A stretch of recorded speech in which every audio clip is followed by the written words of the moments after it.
5 Network. This is Sportsline.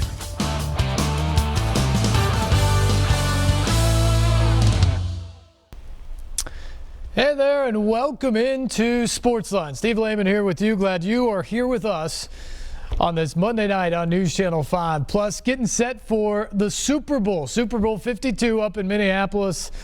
Coming up on Sunday night, Patriots and Eagles Super Bowl opening night tonight in St. Paul at the XL Energy Center there. And Super Bowl Media Day, it's really devolved into something else altogether, from a gathering of getting people ready for the big game to now just making a spectacle of everything. And what the game, the actual Super Bowl, is to football, Super Bowl week is to the media now, where it's a chance to be seen, be heard, be known, all of those sort of things. And with more than 5,000 credentialed media members from around the world, it truly brings up the off-the-wall questions from all areas of the spectrum. So a lot going on tonight. The Patriots are at the podium now in St. Paul. They go for a few more minutes. Then they move over and it becomes the Eagles' turn to face the media. And there have been a lot of strange questions so far tonight. I'm sure you'll hear them throughout the course of the next couple days. Certainly tonight on the news at News Channel 5 at 10. We will have that for you as well. So much else going on in the world of sports, though. Yesterday we had the Pro Bowl. Titans well represented there. 6 guys on the Pro Bowl roster, the most that they have had representing them in football's All-Star game since 2008, which was the last time the Titans made the playoffs. At the same time, you had the NHL All-Star game going on in Tampa.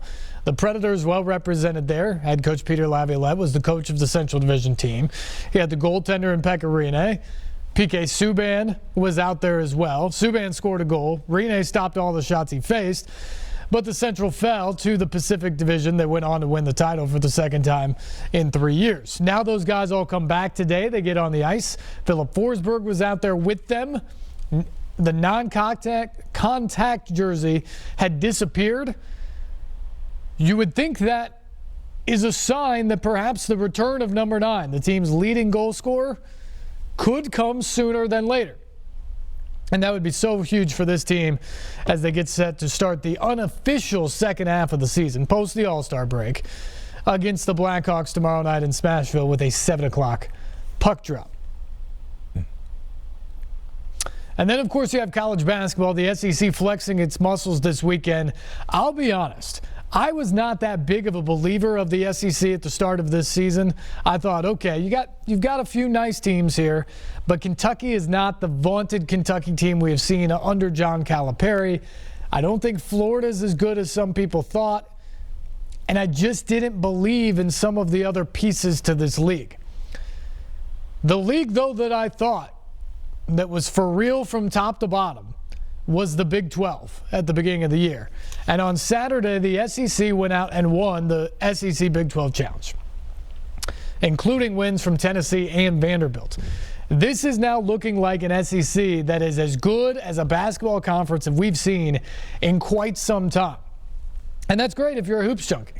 You want to see teams around here perform at the highest level and have a chance to get in to the postseason. Tennessee with another impressive win at Iowa State. They've now won 3 in a row. They are 15-5 overall in the season, with LSU coming in to Rocky Top on Wednesday night. Rick Barnes has this team headed towards the NCAA tournament, and that is an impressive feat for a team that most people pick 13th or 14th in the league coming into the season. It's a tougher task in front of Bryce Drew and Vanderbilt. They just have 8 wins on the year after winning on Saturday. Great win over TCU. Best win of the season so far for the Doors. They're going to have a whole bunch more of those as they move down the stretch of the season to have any chance at sniffing the postseason.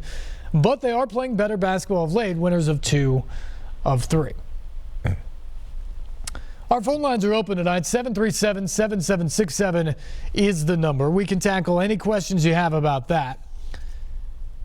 We can also discuss some of the heavier topics going on in sports these days as well. Michigan State, this scandal that has broken out on top of the U.S. gymnastics scandal with their team doctor, who also was employed by the Michigan State Athletic Department. The sexual assault and abuse scandal of Larry Nassar. He's now been sentenced to 175 years in prison. And that may not be enough for all the atrocious things that he did to so many athletes in U.S. gymnastics and at Michigan State. But now comes these extra investigations and the inquiries from the media about who knew and what the culture was like at Michigan State. And we've seen reports in the recent days that led to the resignation of the much respected school president there in Luana Simon, and now reports about Mark D'Antonio, the football coach, and Tom Izzo, the surefire Hall of Fame basketball coach, and their involvement not necessarily in the Nassar part of the Michigan State problem here, but in the grand scheme of things of sexual assault on that campus and sexual assault by athletes on that campus. And did they know of things that happened there and perhaps even cover it up? And they're being asked tough questions, and they're not responding at this point, which has certainly been what a lot of people have said is a bad look for them. I will say this. Obviously, we all agree that sexual assault is a horrendous thing, and what Nassar got probably isn't enough. 175 years in prison. I think there were instances where Michigan State and people there dropped the ball here and probably didn't notice the red flags that they needed to, and they need to look into that and try to make sure something like this never happens again. But there were also multiple criminal investigations, or inquiries at least, that went into this that cleared him at that point in time. And it feels a little bit, while all these questions need to be asked and eventually answered, it feels a little bit like people are jumping to conclusions in this case because they're looking for other people to blame. Larry Nassar is a monster, and I think we all agree with that. But that doesn't necessarily mean other people helped or enabled. Maybe the facts show that that will be the case, but we don't have those facts yet. That's why there's an attorney general who's investigating. That's why the school has an independent counsel investigating. We're finally going to get the proper investigation that should have been completed probably 5 or 6 years ago, if we're being honest. But it wasn't just the school who failed on that account 5 or 6 years ago. It was police. It was law enforcement that looked into it and didn't uncover anything at that time. And I think, obviously, we're all horrified by this. But I do think we need to take a step back. Nassar's off the streets, thank God. But I think we need to take a step back and make sure we uncover every stone here and look what's underneath those rocks and in the dark places to figure out if anything else went wrong or if anyone else is truly to blame. But until we know that for a fact, I do believe there's been a little bit of a rush to judgment to condemn everyone at the university that has any sort of contact to this case or now even other cases, that I don't know if that's fair or justified at this point. Outside of the university, Mark Emmert, there was a story written on Friday that the NCAA president received a notice in 2010 about 37 sexual assaults involving Michigan State athletes who were on the campus. He was notified of that in 2010. But the article pointed that out and said, why didn't Mark Emmert do anything about this? He called an independent meeting with people throughout the country in national collegiate sports and cited this exact thing and said, these are things we need to work on our campuses and try to eliminate. I'm not a Mark Emmert fan by any means, but to me, that's action there. Now, if you want to say that they should have jumped in and tried to penalize the school, I mean, maybe. I don't frankly know where NCAA violations come in here. Maybe that's what we get to at the end of the day. But the NCAA job is not to be law enforcement. And so I do think this is a very important topic, and we need to discuss it. And we need to make sure that we investigate these things to, at the very least, figure out where the processes that are in place right now at public universities, or maybe specifically in athletic departments, can be strengthened to correct these issues and to eliminate it moving forward. But I also think we have to be careful about burning other individuals at the stake that may not have done anything actually that was criminally wrong or even morally wrong in the case. They're just guilty by association right now because everybody is so sick of this epidemic in the country. We can talk about that tonight if you want as well. And then the other thing that caught a lot of people's attention today was the news that the Cleveland Indians are going to retire the symbol Chief Wahoo, the Indian caricature that has been part of their logo and part of their symbols for, 7 decades, 8 decades, something like that.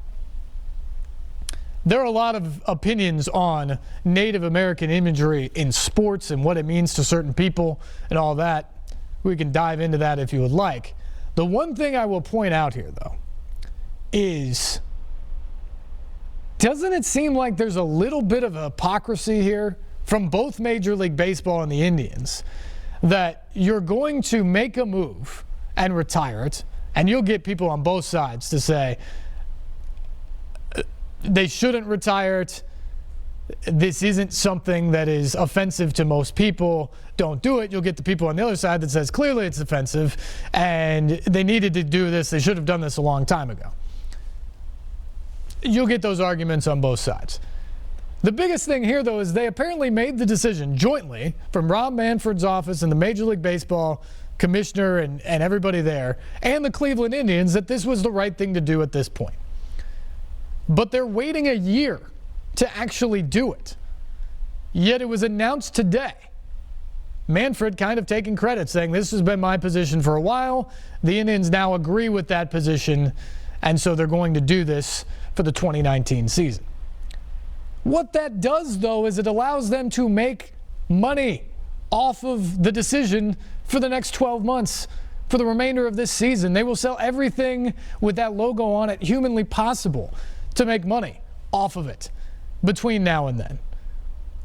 And to me, that just, if you're getting rid of it because you truly believe it's offensive, and that this logo that's existed for 7 or 8 decades has to go, doesn't it have to go now? Don't you have to make that move and say it's not going to be there when we start spring training later this month or when we open the season on April 1st or whatever it is in Cleveland? It seems like political correctness, but also we're going to make sure we make our money at the end of the day there.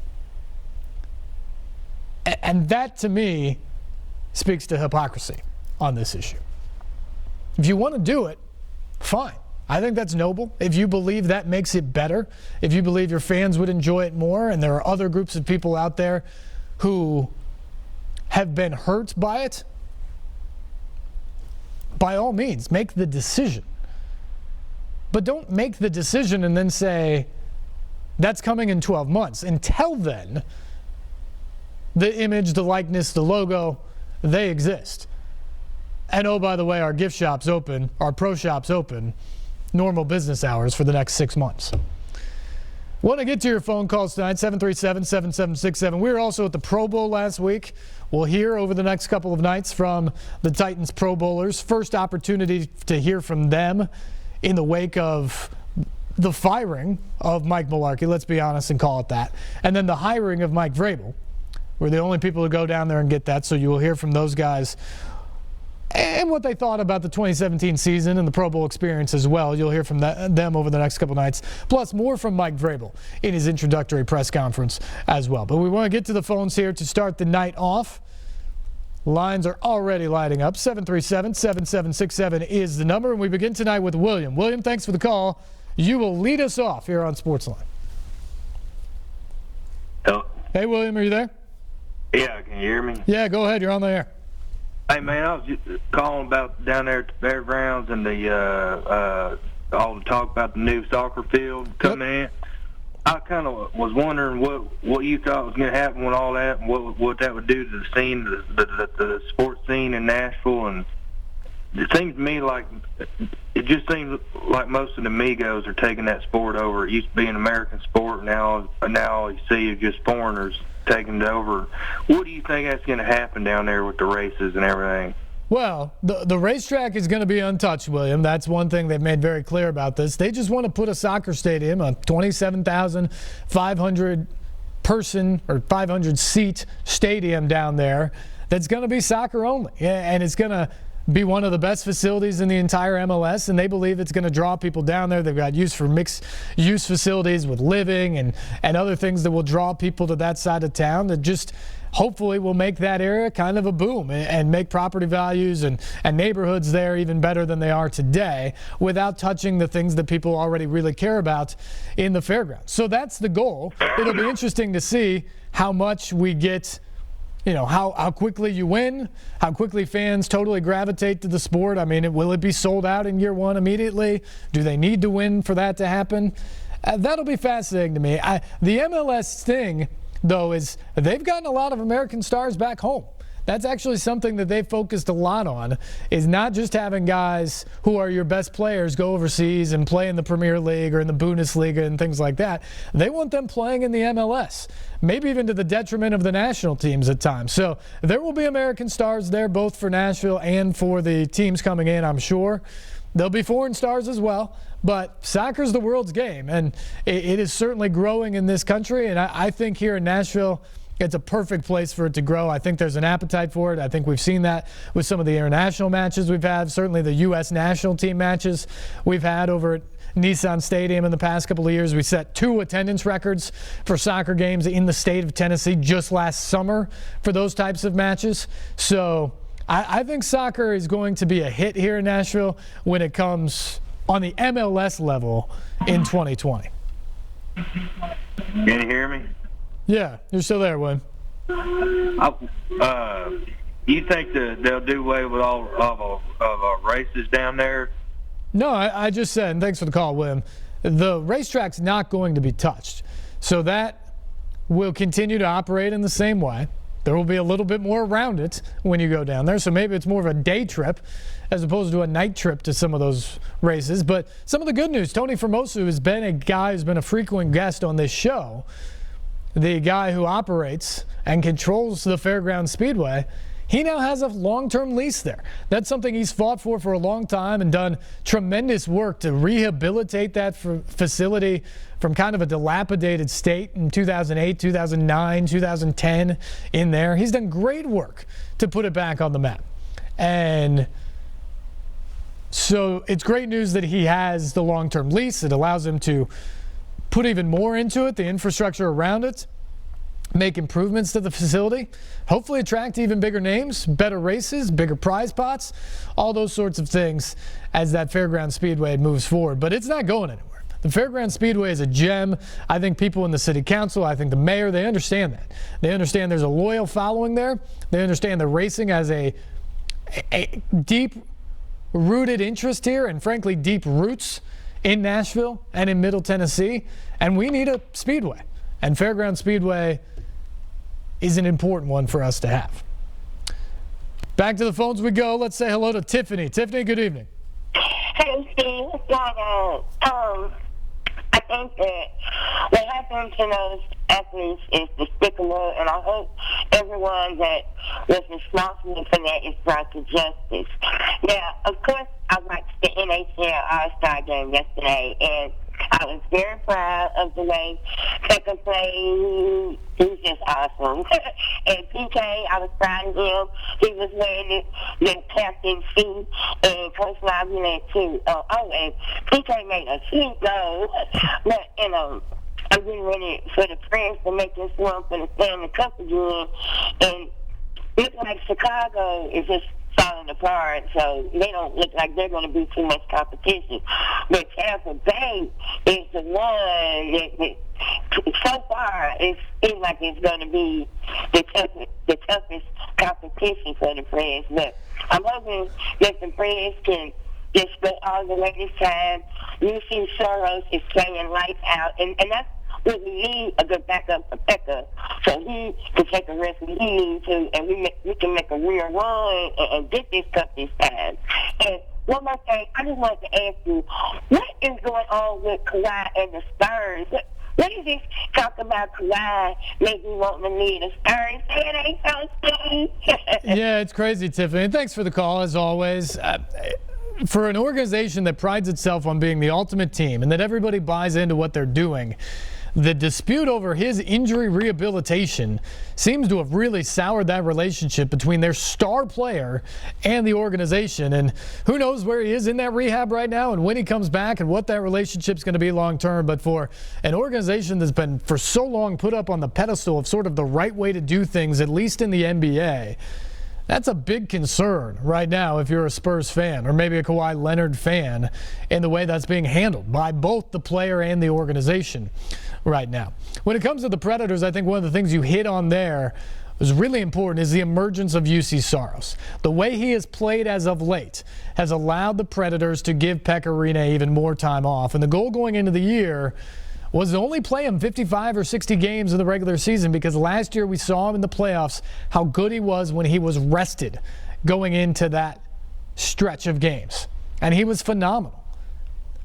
And that's because he was in the low 60s last year for games played. He's played close to 70 before in his career during the regular season. That is way too high, especially for a 35-year-old goaltender. So the emergence of Saros, of being a guy that you can put in there and count to still get you points night in and night out, means that they don't have to play Pekka every night and can make sure that he is rested, healthy, and ready when they get to the playoffs. And the great thing to think about this Predators team, where they stand right now, which is essentially the best record in the Central Division. They're a couple points back of Winnipeg, but they still have 3 or 4 games in hand on the Jets. This is a team that yet to this point has still not been whole. They have not trotted out their top line across the board, their best lineup one time this season. Whether it be the Johansson and Fiala guys coming back from injury to start the year, Ryan Ellis, which missed the first half of the season. By the time he came back, Philip Forsberg was out. Nick Bonino, Scott Hartnell, you've had other guys injured throughout. They haven't had everybody on the ice at one time. And that's why the news today that Forsberg was back, looked good, was out of the non-contact jersey. That's huge for this team, because that means he's rounding the corner in his recovery. And the end is probably near for his injured reserve time. So when he returns, that may be our first look at the 2017, now 2018 Predators in their full form. And so far what we've seen has been pretty darn good. But it's easy to see because of that there's probably another level for this team to even reach in the second half of the season. They're excited about that, and I think a lot of Predators fans are excited about that. We got to take a break. We will come back. Phone lines are still open, 737-7767 if we want to dive into any of these topics tonight.